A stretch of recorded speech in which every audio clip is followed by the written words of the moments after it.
Chazon Ish says the following: עניין הדמיון הוא כוח נאצל מן השכל, והוא שטחי בלתי עיוני, וטבעו לשכנע את האדם ולאסור את ליבו שלא יחשוב נגד דמיונו, ולעומת השכל הוא תמיד איש ריבו של הדמיון.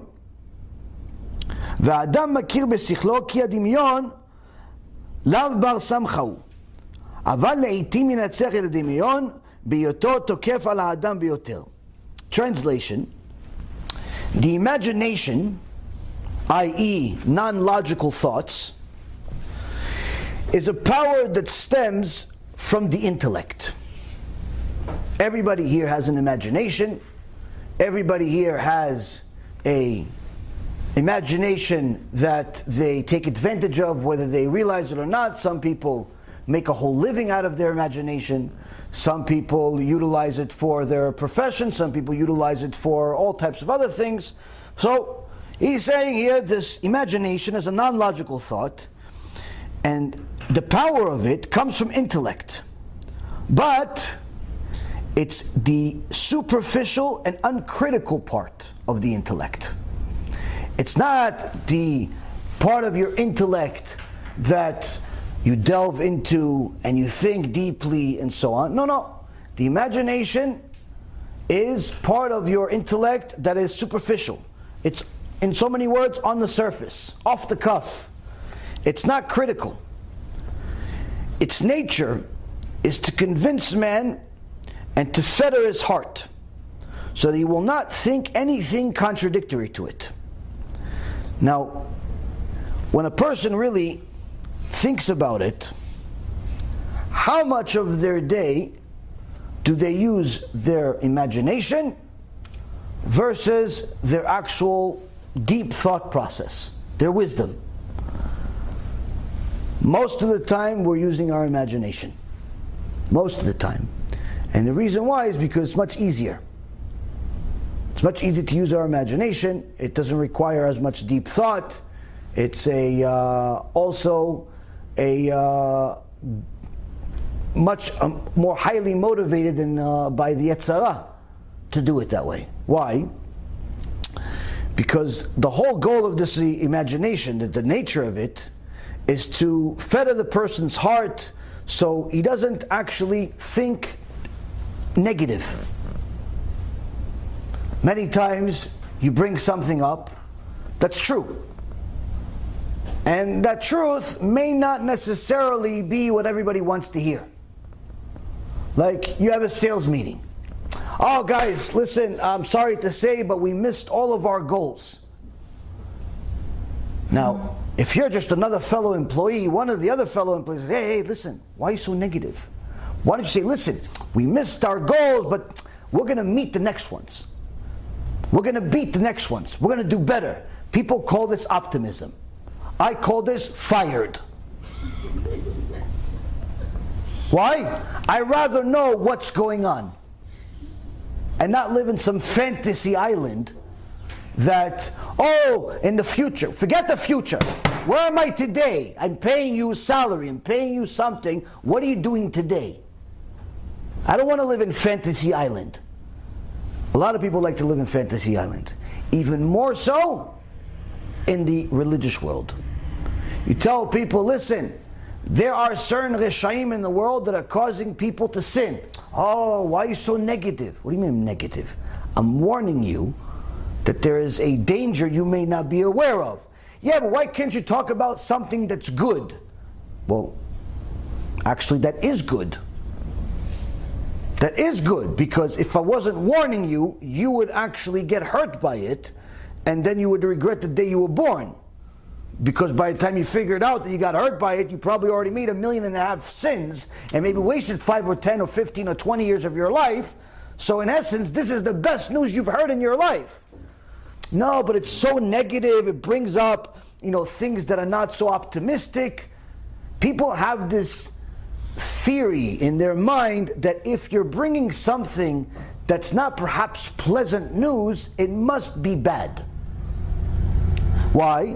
Because their imagination leads them to think that if it doesn't look like Mickey Mouse, it must be negative. It must be bad. It must be something to refrain from, to stay away from. Like lectures about Tisha B'Av, if you read some of the books about Tisha B'Av that were written by the previous generation, within the first page you start crying. By the third page you're already depressed.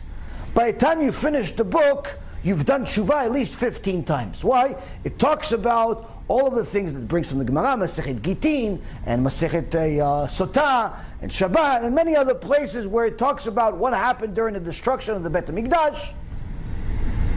And it's horrible things. Just go, fast forward in the Gemara Masechet Brachot, fast forward to the end, what they did to Rabbi Akiva. Peeled his skin, the Gedol Hador, they peeled his skin.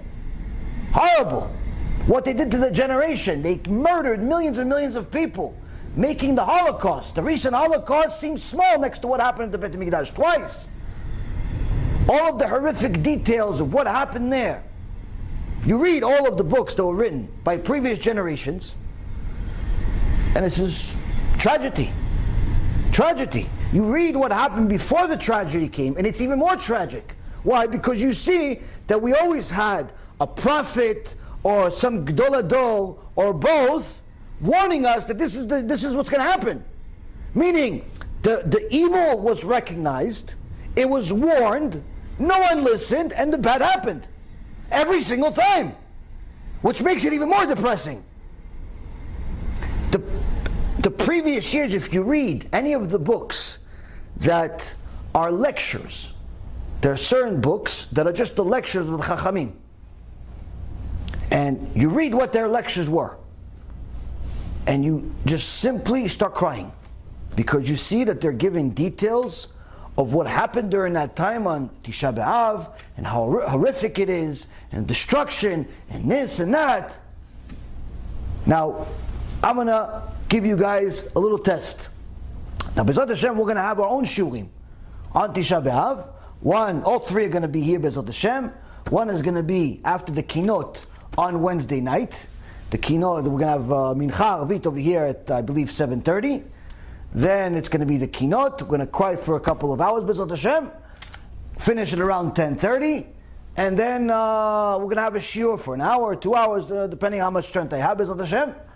And that's going to be Wednesday night. Then Thursday, we'll have, B'ezrat Hashem, 2 shiurim. One in the afternoon and one late in the afternoon. So maybe one around like 2. And then the second one, probably around right before Mincha, so around maybe like 5 or something like that. I'll give you the times tomorrow. Anyway, those shiurim are not going to be all fun and games. Just like the previous years, we're going to talk about bad stuff that happened. How do we make sure it doesn't happen again? Things that you perhaps are aware of, and many things you're not aware of. But the point being is that the whole point of the day is to mourn the loss that we had twice 2,000 and 2,500 years ago. That's the whole point of the day, is to mourn over it. Hashem's house is no longer with us. So this is what we're mourning. The whole Tisha B'Av, that's what it's for. Today though, you'll notice speeches today are not like that. Many, and I would dare to say the overwhelming majority of the English-speaking speeches that you will hear, if you're not listening to us, on Wednesday and Thursday, are going to be more like inspirational and more like the rest of the year. In fact, maybe even more motivational than the rest of the year. Not a single person is going to cry. Not a single person is going to really mourn. Maybe they're going to mention to you Lashon Hara 50 billion times. Like a single person ever did Lashon Hara by hearing about it from a lecture. And that's it. Rest of it, they're going to motivate you about how you should be fired up to do something, whatever it is that they're supposed to fire you up about. Why? Why are we mourning? Why are we crying? I remember I did a lecture one time in New York, where Baruch Hashem, 700, 800 people show up on Tisha B'Av a few years ago. Everybody's sitting on the floor, and I'm giving them information about what happened in the Holocaust, this, that, the other thing. Almost everybody is like either crying or on the verge of crying. At the end, no one knew what to do with it. The people, Baruch Hashem, many of them became big students, fans, whatever you want to call it, until this day. But the people that were organizing it weren't so happy about the situation. Why? They didn't like to be depressed. They want you to be more cheerful. So they never invited us again. The next year they had some self-help guru cheer up the people on Tisha B'Av. It's the craziest thing in the world. That's what's happening in the world today. That's what's happening in the world today.